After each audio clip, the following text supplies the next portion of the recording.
profe. Bien, genial. Bueno, entonces estoy a disposición. Si quieren ser ordenados como ustedes quieran. O sea, si van a hacer ejercicio, pregúntenme por orden de... díganme qué es lo que quieren.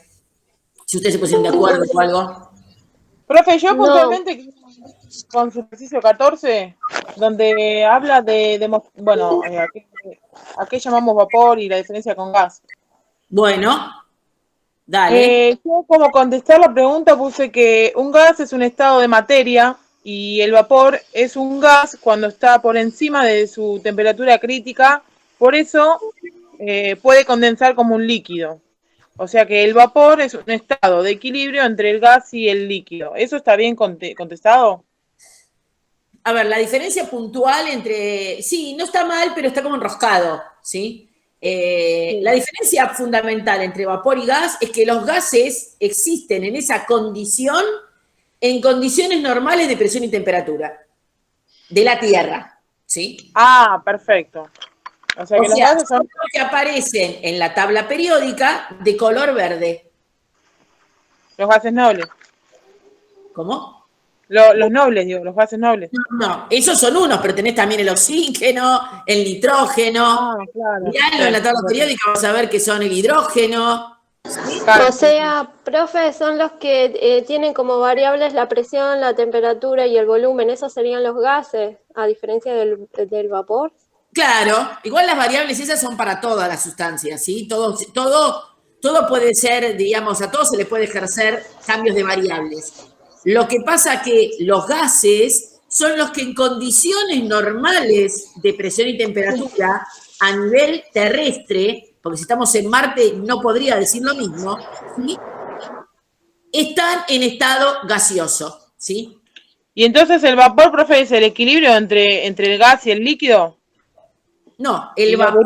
De agua, ¿no? No, el vapor es el cambio de estado de aquellos que pasan, que a condiciones normales de presión y temperatura son líquidos. ¿Y pero por qué yo en la atmósfera tengo vapor entonces? Vapor de agua. Claro. Ah, claro, acá no bueno, uno siempre lo relaciona. Ah, está bien. ¿Sí? Ahí está el error, entonces, analizarlo siempre al agua. Estamos aprendiendo. Claro, está bien.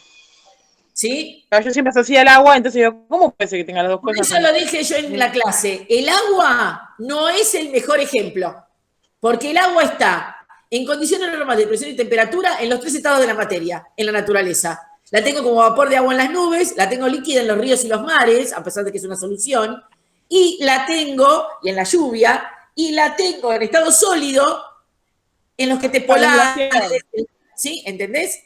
Entonces, sí, las condiciones de presión y temperatura normales, porque en las cumbres y en los polos son sus condiciones normales, ¿entendés? De presión y temperatura. Claro, entonces, vapor sí o sí lo tomamos como el sometimiento al cambio de estado.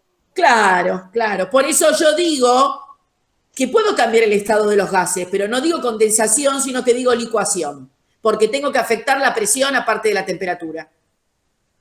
Claro, yo pensaba que la ecuación podía entrar dentro del gráfico también, dentro del gráfico que tenemos en el ejercicio número 6.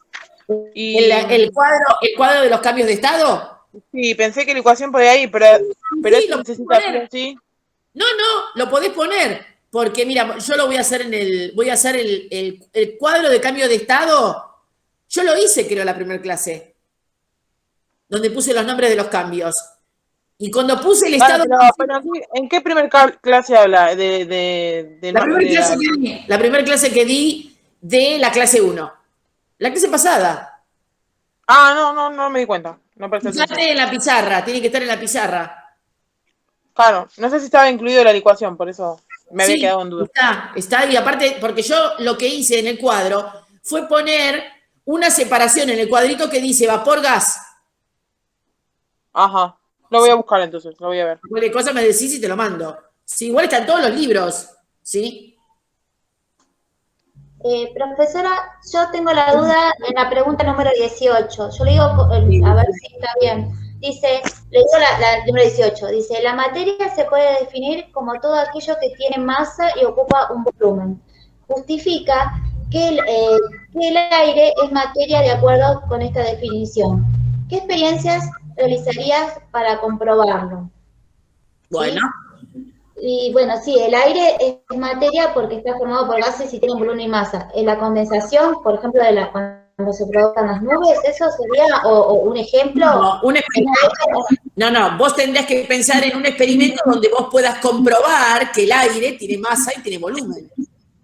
Profe, yo lo pensé, perdón. Espera, Mariana. ¿El ejemplo de la jeringa, profesora? Por ejemplo, Lucía, por ejemplo. Claro, yo le doy mi ejemplo, ¿no? Que yo le estaba contando a Mariana que estuvimos pensando, porque a mí me cuesta pensar en esto. ¿Por qué nos juntamos, profe, a un poco a hacer el Yo tengo un frasco con el soluto, que es el polvo del medicamento. Sí. Tengo, entonces, yo inyecto el líquido, pero para poder aspirar tengo que sacar aire, porque si no se hace como un estallido. Ese es el mejor ejemplo de que hay aire dentro de ese contenido. Es decir, está el polvo, pero ese espacio tiene aire. Yo te lo hago más fácil, ¿sí? Yo pongo una vara de madera, una percha, lo que sea, y le cuelgo 2 globos y la pongo en equilibrio, ¿sí? O sea, estoy demostrando que los globos que tienen aire tienen masa, porque logro un equilibrio entre los 2 globos. Si yo pincho uno, se me rompe el equilibrio. Eso quiere decir que ese globo tenía masa y por eso, ¿sí? Hay una diferencia. Otra más fácil, agarro un globo desinflado, lo peso. Eso es lo que iba a decir, eso es el que yo pensé, claro. Lo hice y vuelvo a pesar. Y voy a ver una diferencia mínima, pero la voy a ver, que tiene que ver con el peso del aire que tiene adentro. ¿Sí? Claro. Gracias. ¿Preguntar sobre el TP2? No, Camila, el TP2 es de la clase 2 y la clase 2 la vamos a ver a las 8 de la noche. Si no, no es justo para los que vinieron ahora que yo empiece con la clase 2 y yo dije que la clase 2 empezaba a las 8 de la noche. ¿Sí? Bien. Otro problema que tuvimos, que también estuvimos ahí entre grupos y no teníamos respuesta. Teníamos respuesta, pero diferente, era, dice, la 29. ¿Era tu perro? Espera, Lucía, espera que voy a buscar yo la cosa y la voy a leer yo, que es más fácil que la leas vos. El ejercicio, ¿cuál me dijiste? ¿29? La pipeta. Sí, 29. Llenamos con agua una pipeta y tapamos con el dedo su extremo superior. ¿Por qué no cae el agua? ¿Sí? O sea, como si fuera una jeringa. Piénselo como una jeringa también puede ser. ¿Sí? Una pipeta. ¿Por la diferencia de presión? Claro, porque estamos...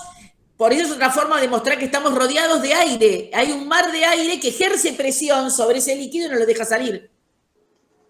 Entonces yo tengo que hacer fuerza para romper y que salga el líquido, ¿sí? Profe, nosotros a esa contestamos que al tapar con un dedo la pipeta, el líquido no cae, porque la presión de la atmósfera no corre por la columna de la pipeta. Entonces, al soltar el dedo, actúan las fuerzas de gravedad sobre el líquido. Está bien, igual a la presión externa con la interna. Claro. Sí, está bien. Estaría bien justificada. Sí, hay muchas formas de responder. Igual, sí, yo le quería preguntar con respecto a esto.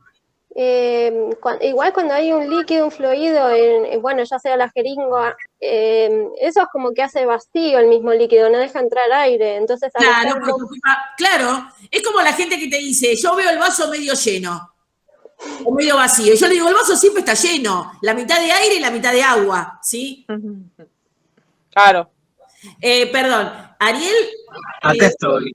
Ariel es el vicedirector del instituto, ¿sí?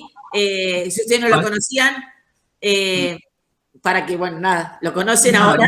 ¿Alguna vez no lo profe, ¿cómo le va? Bien, Ariel, bien. Pasé a saludar, nada más. Esta es la prehora, y en la prehora, que después tenemos clase de vuelta a las 8, organizamos con los estudiantes, súper entusiasmados estos estudiantes de este año, súper entusiasmados, yo estoy re feliz, ¿sí? Que a las 5 de la tarde hacemos como una revisión de la clase anterior, y a las 8 de la noche damos la nueva clase, todos los martes, ¿sí? Esa es nuestra dinámica. Y la verdad que yo estoy re feliz. Sí, se ve, obvio. Buenísimo. Bueno, chicos, nada, yo pasé a saludarlos, a darles la bienvenida, porque no he podido hacerlo antes. Y de paso corto un poco porque me estamos viendo loco en otras áreas, entonces me vengo para acá, que es donde más me gusta. Extraño el laboratorio también. Sí, lo extrañamos. Sí. Ni nada, Pues, saludarlos, desearles que tengan un muy buen año y que salga todo bien y que bueno, este año Sí. no creo que volvamos a la escuela. Eso ya Sí. está, sí. sí, este año Está ya, muy difícil. sí. Y espero que bueno, que por lo menos en febrero podamos encontrarnos para Sí, poder vernos, pero lo real y todo como está pasando es que va a estar todo virtualizado hasta fin de año. sí, por eso tenemos que encontrarle la mejor manera de manejar esta dinámica, ¿no? Que no es fácil. Sí. ¿Cuántos hay ahora conectados? 11 veo, más o menos. Sí, no, en general cuando tenemos la clase son 40, 50. Solemos ser, Sí, sí. son. Sí, somos un montón. Yo tengo que depurar la lista porque un par de estudiantes me dijeron que no cursaban, no sé, habrá que darla de baja del campus. Claro, está bien, Pero esta es la prehora y en la prehora no vienen todos. Normalmente el instituto empieza media hora más tarde la prehora y está ocupado por el secundario y bueno, nada. Entonces pusimos, diríamos, sin obligación la prehora, pero sin obligación la clase de las 8. La de las 8 sí tienen que estar, porque si les tomo asistencia. Claro, buenísimo. Para sacar las dudas, más que nada. Sí, es para sacarse las dudas de lo que yo expliqué la clase anterior. Somos los flojitos que necesitamos 2 veces que nos Son los más nerd, los que quieren saber todo. Esos son. También. Está bien. ¿Y a las 8 cuánto tiempo se están conectados? ¿Hasta las 9? Sí, 2 horas a veces, o son las 2 horas, a veces las tenemos porque no terminamos. Porque una vez que yo explico lo que quiero explicar, que aparte tienen la clase, ellos tienen la clase antes y la tienen escrita, entonces la leen y tienen el libro y bueno, nada. Entonces yo hago unas explicaciones que sí que necesitan y después estoy abierta a preguntas. Y bueno, y aparte el marco teórico viene con trampa, porque viene para autocompletarlo. Entonces ahí se atacan las dudas mal. Claro. Ahí estuvimos en grupo el otro día, pero por poco nos arrancábamos los pelos. Pero bueno, yo lo tengo en un grupo y se juntan y está bueno. Sí, lo que pasa es que no sabemos fundamental, que quizás uno está acostumbrado a leer, bueno, estudia de memoria, pero quizás nos cuesta esto, justificar ciertas cosas. Entonces, bueno, es un ejercicio. Yo creo que a mitad de año vamos a lograrlo. No, y aparte nada, están aprendiendo. Entonces, bueno, nada, es un ejercicio. Claro. Sí. La base es que no nos quede incompleta, eso es lo esencial. Claro, está bien. Bueno, espero que el año que viene ya podamos reforzar todo lo que falta en el laboratorio. Sí, seguramente que algo vamos a inventar para que haya como una especie de, no sé, recorrido paralelo para poder recuperar el laboratorio para todos los estudiantes de química. Sí. Así que bueno, muchas gracias por empezar a saludar. Y bueno, ya saben que me pueden encontrar por las redes, por donde quieran, por cualquier consulta, siempre estoy. Bueno, gracias, Ariel. Muchas gracias. Bueno, pásenla lindo, gracias. Bueno, chao. En el chat escribieron unas preguntas que voy a responder. Sí, soy yo, pero... Sí, me equivoco. ¿Qué dice? Manuela, ¿qué pasó? ¿El 33 o el 32? Es el 32, me parece. Bueno, no importa, yo lo tengo acá, yo lo leo y vos me decís. Bueno, el 32. Algunos ambientadores son perfumes sólidos. ¿En qué fenómeno físico se basa su funcionamiento y qué cambio de estado se produce al destaparlo o abrirlo? ¿Sí? Entonces, ¿en qué se basa su funcionamiento? ¿En qué? Claro, porque las preguntas hablaban de indicar el punto de fusión y de ebullición, pero lo que estábamos viendo era una gráfica de... No, estoy en el 32, Mariana, estoy en el 32. Perdón. Estoy en el 32. Usted... No hace falta. Bueno, le estaba comentando. Usted dijo que era por sublimación. Sí. Y que dice que el movimiento es ordenado y continuo. Sí. Eso corresponde también a la evaporación, pero la pregunta es, ¿por qué se habla de sublimación? Porque ahí es como pasar del estado sólido al estado gaseoso sin pasar por el estado líquido. Sí, pero después el movimiento ordenado y continuo, porque hay otra pregunta que habla también del movimiento, y ahí es como que la difusión, no me acuerdo qué ejercicio es, pero Sí. dice algo del movimiento también. ¿Tiene algo que ver? Sí, tiene que ver con esto de cómo se comportan las partículas en cada uno de los estados de la materia, ¿sí? En el estado gaseoso, el movimiento es caótico porque las fuerzas de repulsión son máximas. Entonces, cada vez que una partícula se acerca a otra, se siente repelida y se aleja lo más posible. Si está dentro de un recipiente, va a estar chocando contra las paredes. Entonces, cuando vos lo abrís, lo que hace es salir, ¿sí? Porque le das lugar a que salga. En el estado líquido, las partículas tienen un equilibrio entre el movimiento, entre las fuerzas de repulsión y las fuerzas de atracción. ¿Eso qué hace? Que la partícula esté todo el tiempo moviéndose, porque cada vez que se acerca una, se siente atraída y a su vez se siente repelida por otra. Entonces se traslada por todo el seno del líquido. Por eso, yo cuando pongo algo en un líquido, se mueve y se colorea rápidamente porque se mueven las partículas y van llevando las partículas coloreadas por todo el seno del líquido. ¿Sí? Es por la actividad cinético-molecular, o sea, cómo se comportan las partículas en cada uno de los estados. Pero, profesora, este ambientador es sólido. Sí, sí. Y pasa del estado sólido al estado gaseoso sin pasar por el estado líquido. Sí, pero ahí, cuando usted habla de las partículas, es lo que nosotros estábamos pensando. Sí, a ver, sí. yo tengo que es sólido, como una vela, ¿no? Es sólido, yo lo conozco, el ambientador que uso para el auto, ¿no? Sí. Cuando yo lo destapo, veo que tiene un metal, lo destapo, ahí, bueno, las partículas del sólido están unidas, pegaditas, ¿no? Sí. Se mueven, vibran, ¿sí? Y cuando toca el aire es lo que rompe No, es la diferencia de presión entre el recipiente que está tapado y tiene su propia presión, y cuando lo destapo, igualo las presiones, y entonces, como es una sustancia que sublima, en vez de pasar al estado líquido, pasa al estado gaseoso. Claro, no entendíamos, profe, si era por una cuestión de que se descompone por la humedad, por el vapor del ambiente, no entendíamos cómo es que se... Porque también lo pensamos con la naftalina, lo pensamos con la fenolftaleína, no, con la formalina, y digo, ¿y cómo puede ser que nunca entendí el proceso de que cómo se desarma el sólido? Porque ustedes piensan en una sola variable, que es la temperatura. Después cuando veamos gases vamos a ver esto más en profundidad. Las otras variables que existen también son la presión y el volumen, ¿sí? Entonces, pero la humedad acá no interfiere, la humedad ni el vapor de agua. Otra cosa, la humedad es la velocidad de condensación con respecto a la velocidad de evaporación, ¿sí?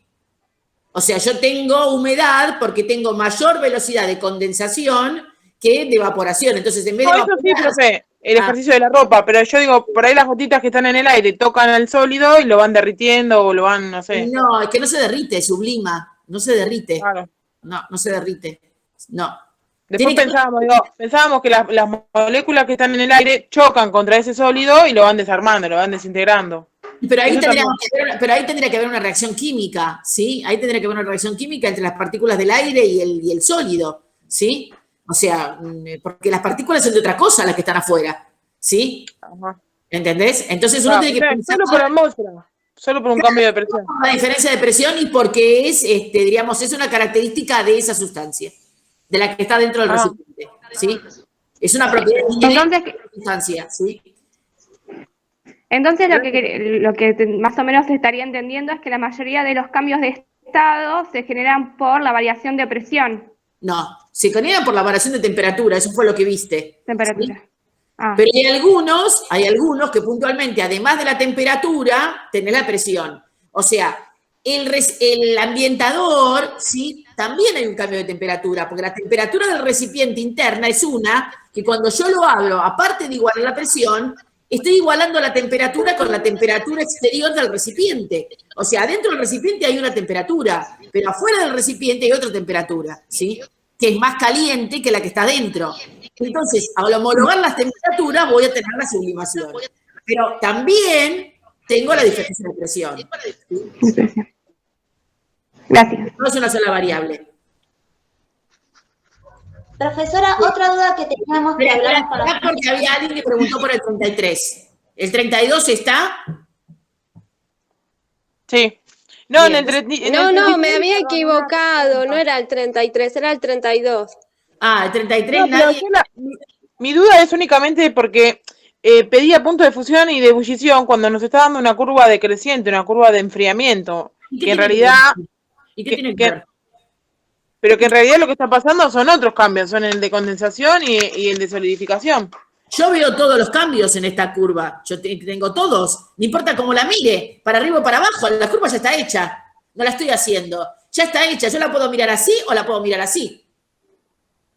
Yo justamente justifiqué que no existía punto de fusión porque en la gráfica se veía un cambio de estado que se produce, o sea, como que era la condensación.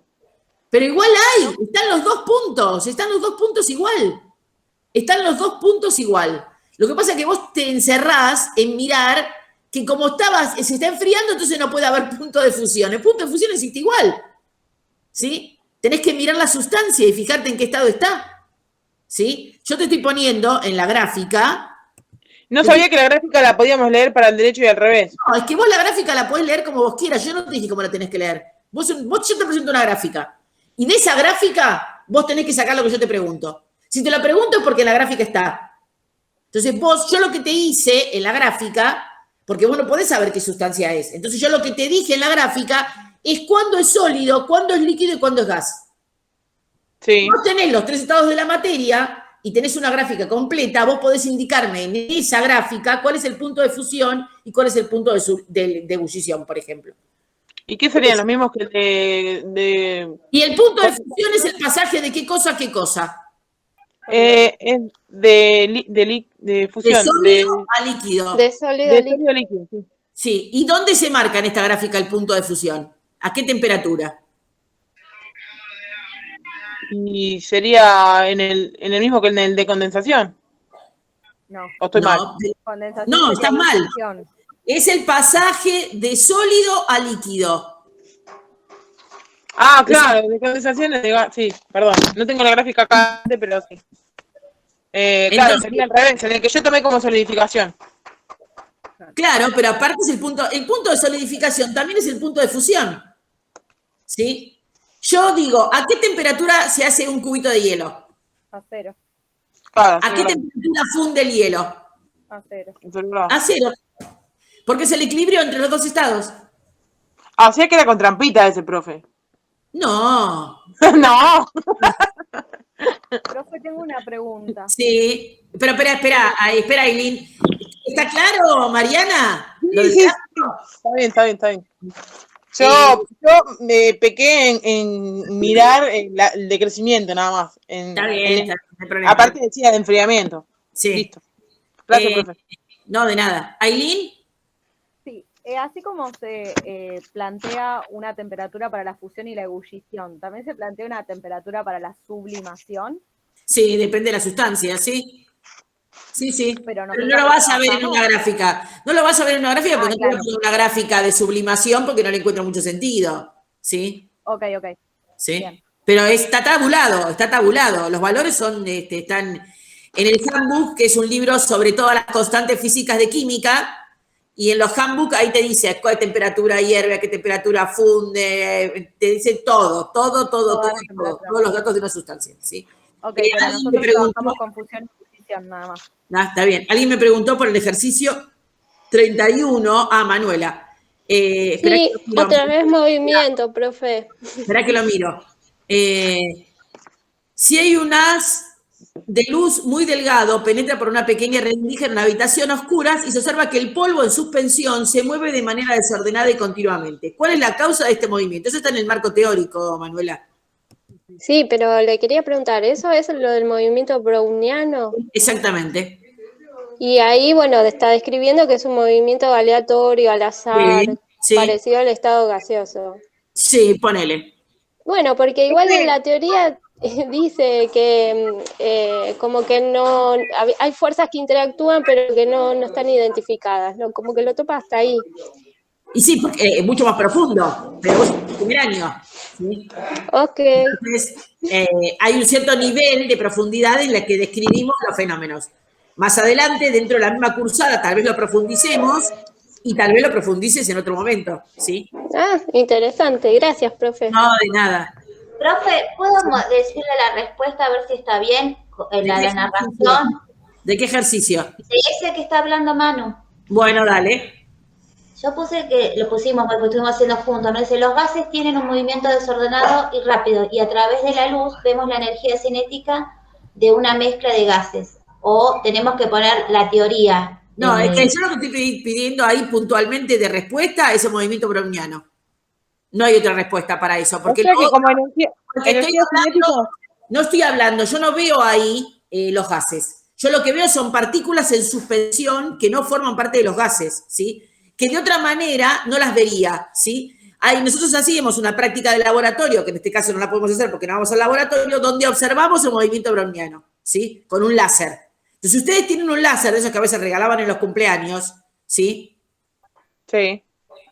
Hay una experiencia para hacer sobre movimiento browniano con una solución, ¿sí? O sea, si le ponen agua salada, si le ponen agua sola, ¿sí? Si ponen almidón, agua con, diríamos, con almidón que se usan para cocinar, ¿sí? Con maicena, diríamos, pueden ver el efecto del movimiento browniano si le hacen pasar un haz de láser, van a poder ver la luz o no. ¿Sí? Profe, si hubiéramos contestado con energía cinética ahí también hubiese estado mal, porque es únicamente para partículas del gas. Claro, porque ustedes ahí estarían explicando el comportamiento del aire y yo lo que pretendo que me expliquen es lo que se observa, que es cómo se comportan las partículas en suspensión. Ah, sí. Está bien. Perfecto. Eso está mal contestado, por ejemplo. Profe, Bien. yo leí en el texto que también habla de lo que es el plasma. Sí. Me gustaría por ahí, si me puede explicar mejor, porque dice que el plasma es un gas ionizado. Sí. Como que no lo entendí. Cuando veamos guiones vas a volver a acordarte de esto, porque todavía no vimos guiones, ¿sí? Ah, no bueno, listo. Entonces hablamos de partículas, pero para que te des una idea, es como están las estrellas. El Sol y las estrellas están en el estado de plasma. ¿Sí? Ok. El 27, a ver. ¿Qué es lo que dice ahí? Espera, Manuela. Si nos ponemos un poco de alcohol en la palma de la mano, comprobaremos que esta sustancia desaparece rápidamente y sentimos que la mano se nos queda fría. Explica por qué ocurre esto. Sí, más que nada era el por qué queda la mano fría, porque yo entiendo que se volatiza el alcohol. Volatiliza.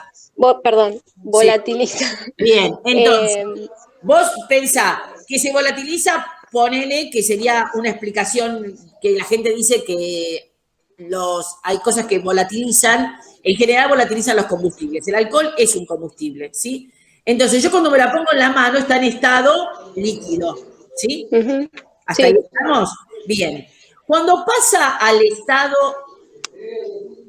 de gaseoso, vapor, pero todo, o sea que diríamos que sería como si, entre comillas, fuera una ebullición, porque todo pasa al estado gaseoso. No me queda nada en la mano. Ah, por el tiempo en que se evapora, digamos. Claro, pero porque se evapora todo, ¿sí? Rápidamente. Sí. Entonces, ¿por qué siento frío? Para que se evapore todo rápidamente. ¿Qué necesitan esas partículas? El calor. ¿Y el calor de dónde lo sacan? ¿Cómo? El calor, ¿de dónde lo sacan? Y de nuestra piel. Claro, por eso sentí la piel fría. Porque donde la tenías caliente, ese calor se lo llevó el alcohol para pasar al estado gaseoso. Entonces, hay una transferencia de energía de mi mano, o de mi mano al alcohol. Claro. Digamos, que es lo que acelera que se evapore a gran velocidad. Muy bien, que podamos hablar de una volatilización. Ah, bueno, listo. Muchas gracias. No, de nada. ¿Estaría muy equivocado decir que se evapora? No, está bien, lo que pasa es que se evapora completamente. Entonces, si se evapora completamente, ¿por qué se evapora? O sea, lo que te pregunto es por qué te queda la mano fría. Claro. No, eso sí lo entendí perfecto, pero el término, porque yo sé que en química los términos tienen mucho que ver. Tiene mucho que ver, pero estamos en primer año. Entonces podemos darnos ciertas licencias al acercarnos a la primera parte del conocimiento. Nuevamente, cuando se vuelva a tocar el mismo tema y uno lo vaya profundizando, entonces uno va a ir cambiando y ajustando la terminología. En este momento yo hablo de partículas. No me van a escuchar hablar ni de átomos, ni de moléculas, ni de iones, ni de electrones. Yo hablo de partículas, ¿sí? A lo largo de la cursada vamos a darle entidad a esas partículas y ahí sí, entonces, vamos a hablar de iones, vamos a hablar de átomos, de moléculas y de electrones. ¿Sí? Claro. Ok. Bien, ¿alguna otra pregunta? Si me permite, el ejercicio 15, el punto F, que es una temperatura una sustancia que le aumenta la temperatura a 350 grados. En algunas sustancias es como que es como muy abrumadora, no sé cómo decirlo. Sí, lo que pasa es que son sustancias que vos no conocés. Son sustancias que no conocés, entonces te llama la atención el punto de fusión y el punto de evaporación o de ebullición, ¿sí? Pero, por ejemplo... Sí, pero... ¿Y qué? El del hierro, profe. Sí. ¿La acetona? No, el del Sí. hierro. No, porque yo pregunté el F. El F es la acetona. ¿Sabés lo que es la acetona? Una sustancia, pero no... Es un solvente. La acetona es un solvente que está prohibido su venta, ¿sí? Es un solvente que está prohibida su venta porque sirve para la degradación de la cocaína. Entonces, no se vende como se vendía antes. Es más, los quita esmaltes que tenían acetona no lo tienen más, ¿sí? Es tóxico, no se puede ingerir, y como todo solvente, es combustible. O sea que rápidamente hay un equilibrio dentro del nuevo recipiente donde va a estar la fase líquida con la fase de combustible, así como cualquier combustible volátil. Entonces, diríamos que para lograr cambios, no sé quién tiene, Manuela, vos tenés, apagar el micrófono. Para lograr cambios como los que te dice el texto, ¿sí? El punto de fusión y el punto de ebullición, ¿sí? Tienen que ver, en este caso, cómo vas a hacer vos para fundir la acetona, para transformarla primero en sólido y después diríamos, después en líquido. Fíjate que los números son negativos porque necesitas enfriarla muchísimo. ¿Cómo hago yo para hacer eso? Y cambio la presión. Entonces, si cambio la presión, además de la temperatura, necesito menos temperatura, ¿sí? Pero necesito cambiar la presión. A presión normal necesito bajar a esa temperatura, a menos 94 grados, para lograr el cambio, ¿sí? Por eso, en general, en las fabricaciones y las cosas que son, diríamos, industriales, utilizan las dos variables, la temperatura y la presión. Por ejemplo, la industria del hielo seco. El hielo seco es dióxido de carbono en estado sólido, ¿sí? El dióxido de carbono es un gas que está en la atmósfera, es el gas que exhalamos cuando respiramos, es el que forma el hielo seco, ¿sí? Entonces, el hielo seco, para obtenerlo industrialmente, se trabaja en cámaras que cambian la presión, para hacerlo más fácil y no tener que gastar tanta energía con la temperatura, ¿sí? Y entonces, cuando a vos te lo venden, lo sacan de la cámara y automáticamente cuando vos lo tenés, empezás a ver como un humo blanco que sale antes de que lo pongas en agua, ¿sí? Que es como lo usa la gente para hacer niebla, enseguida empieza a sublimar, ¿sí? A pasar directamente del estado sólido al estado gaseoso. ¿Por qué? Porque lo saqué de una presión, que es la presión especial, el que lo ponen en la cámara de obtención, y cuando lo pongo a temperatura normal, empieza a sublimar. Por eso enseguida lo tengo que usar. No me dura, ¿sí? No me dura. Cuando ustedes cuando lo usan como conservante y se lo ponen en el helado, en el tarrito de helado, cuando llegan a su casa y lo abren, prácticamente no queda nada de lo que le pusieron. Directamente no tiene nada, porque se sublimó todo, ¿sí? Por eso, Manuela, es llamativo los valores que aparecen, pero porque estamos trabajando con la variable temperatura, nada más, ¿sí? Claro, yo pensé que como se elevaba rapidísimo 350 grados, me preguntaba qué pasaba con la sustancia, cómo se comporta, si desaparece, si la absorbe la se comporta exactamente igual que cualquier sustancia. Tenés que pensar que la sustancia se comporta como vos leíste que se comporta con la teoría cinética, ¿sí? Las partículas se siguen comportando de la misma manera, ¿sí?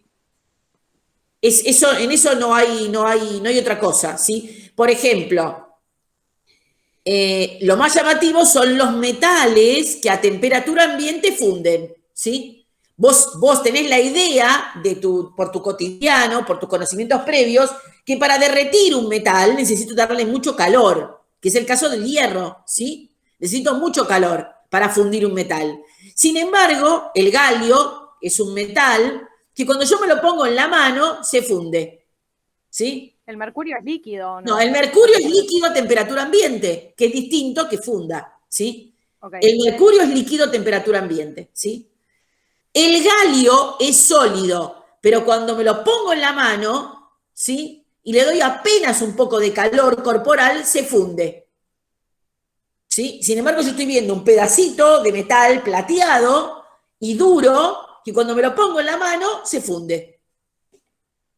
Y digo, no, en contra de mi razonamiento, porque yo pienso en el clavo de hierro, que me lo pongo en la mano y no hay tutía para que se funda, ¿sí? Entonces, hay cuestiones que tienen que ver con cosas que uno no está acostumbrado porque no conoce, ¿sí? Yo estoy en el laboratorio y tengo un frasco gotero de plástico y te digo, agarrá el mercurio y cuando vos lo querés levantar, decís, miércoles, ¿qué tiene acá adentro, profesora? Porque el mercurio pesa tanto como el plomo, ¿sí? Entonces, y ustedes dicen, ¿pero cómo? ¿Es un frasco gotero? Sí, pero el mercurio es líquido a temperatura ambiente, por eso lo pongo en un frasco gotero, ¿sí? Sin embargo, la masa del mercurio es pesado el mercurio, ¿sí? ¿Se entiende? Son cuestiones que tienen que ver con contraejemplos, con cuestiones contrarias a las que ustedes imaginan. Pero hay algo que siempre le va a responder, que es la teoría cinética particular de la materia. La materia se comporta como dice la teoría, ¿sí? Salvo que haya alguna excepción y que alguna variable esté cambiando. Pero ustedes tienen que pensarlo.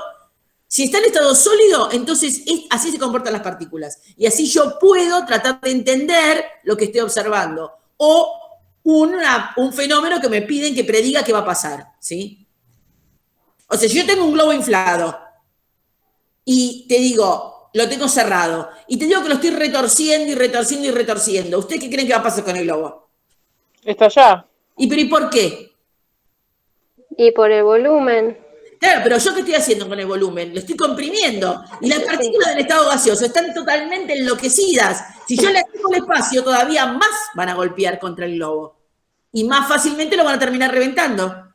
¿Sí? Pero es porque las partículas son gaseosas. O sea, se comportan como los... Aparte que están a mucha presión entre el globo. Pero es que yo le achico el espacio. Si yo le achico el volumen, cada vez se presionan más, o sea, golpean más contra la superficie del globo, que es la presión. La presión se traduce como los golpes de las partículas alrededor del globo, ¿sí? Esa es la presión que están ejerciendo. Entonces, si yo le achico el volumen, la presión disminuye. Entonces, todavía más golpean, ¿sí?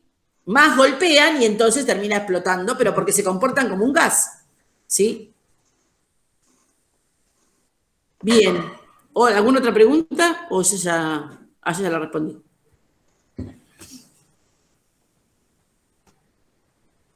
Una más y creo que es la última. A ver, Manuela, decime el número. No, primero vos. El 2. Bueno, a ver, para. El 2, bien. El 2, dice, cuando destapo un frasco de perfume,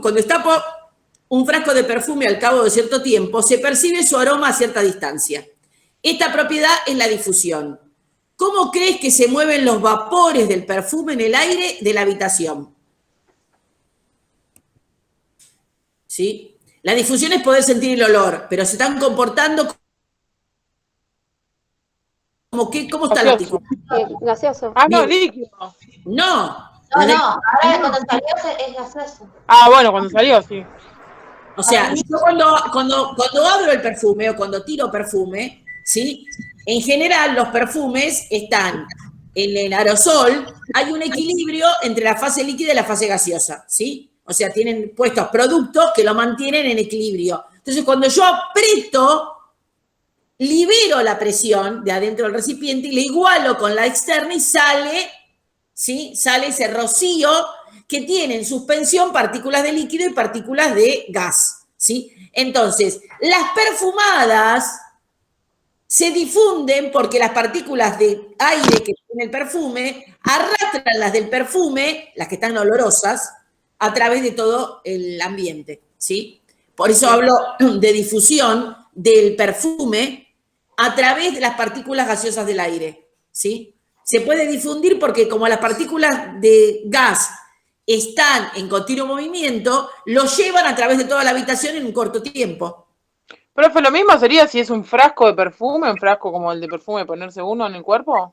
No, ese frasco de perfume lo que tiene es que el perfume tiene base alcohólica, ¿sí? El perfume líquido. Entonces, ¿qué pasa? La esencia Yo lo está asocié del frasco, por eso dije, no, es líquido en vez de gaseoso, primero. Por eso, pero igualmente se comporta de la misma manera, porque yo lo que hago con el perfume líquido es ponérmelo y entonces se pasan al estado gaseoso las partículas con el calor del cuerpo porque tienen base alcohólica. Entonces el gas, en vez de ser el aire, en este caso es el alcohol que la lleva, ¿sí? Por todas partes. En este caso, la gente que se me acerca me siente el perfume. Pero los perfumes ambientales, ¿sí? Los que se tiran con el spray, se difunden mucho más rápido que el perfume que vos te pones en el cuerpo. Salvo que te tires desodorante. Cuando tirás desodorante, toda la gente dice, te pusiste desodorante, ¿no? Se nota. En cambio, cuando te pones perfume, ya es como más íntima la cosa para que te sientan el olor, ¿sí? Claro. Te acercan al cuello, te dan un besito y vos decís, te pusiste perfume. Claro. ¿Se entiende la diferencia? ¿Sí? Sí, sí. Y después están, como esto que hablamos antes, los perfumes sólidos, que son los que duran más, que es lo que pasan, diríamos, al estado gaseoso, sublimando. Pero tanto los perfumes agradables como los desagradables se sienten rápidamente, ¿sí? Cuando hay una persona que ingresa a un lugar y no está higienizada y tiene olores corporales, naturales, uno la siente ni bien entra, porque esos olores corporales viajan por el aire, ¿sí? Entonces, ni bien entra a un lugar, uno siente la diferencia del olor, ¿sí? Claro. Bien, ¿está Manuela? Sí, gracias, muy interesante. ¿Y cuál es la otra pregunta? El último, profe, el último. 16. 16, a ver, para que la busco. Sí. La respuesta es una sola pregunta, tiene que ser, o pueden ser dos. No, dice, indique cuáles de las siguientes opciones son correctas. No Solo dice una. cuál, no. Escuchá, mira, escuchá lo que yo digo. Indique cuáles de las siguientes opciones son correctas. Está bien. ¿Sí? Entonces, más de una.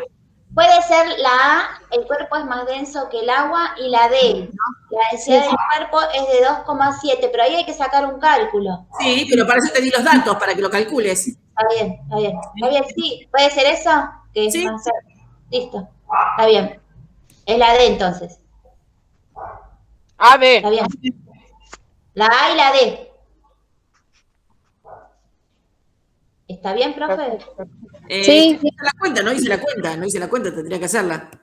Sí, Son... porque es 10,8 gramos dividido 3,2 el volumen. O sea, el volumen pasó 4 es el volumen. de 10 a 14, o sea que tiene 4 de volumen. Y la masa es claro, el volumen es 4 y la masa es 10,8. Entonces tengo 10,8 dividido 4 y me da 2,7. Sí, 2,7, está bien. No sé dónde saqué 3,2. No sé, no sabría decirte. Muchas gracias, profesora. Eso es cuando uno hace los ejercicios a las 5 de la mañana, profe. Perdón. Tienen que dormir de noche también, ¿eh? Ay, sí, estamos con todas las actividades juntas, profe. Sí, bueno, ya sé, es así. Es el ejercicio de ser estudiante de primer año. Después se van acomodando. Pero al principio todos los apabullas quieren hacer todo, y todos no se organizan. Bueno, hasta que se organicen, ¿sí? Gracias. No, ¿alguna otra pregunta? Ahora a las 6 tienen clase de matemática, ¿sí? Bueno, Sí. Entonces los dejo con el profesor Martínez, que mi título de profesora tiene la firma del profesor Martínez, ¿sí? Qué lindo. Qué grande. Así que aprovechenlo, porque es una biblioteca de la matemática andante. Es un ¿sí? apasionado, además. Sí, otro profesor, el de física también fue alumno de él. Lo contó el profesor. Sí, lo paso también, sí. Gracias, profe. Nos vemos más tarde. Chau. Muchas gracias. Hasta luego. Chau.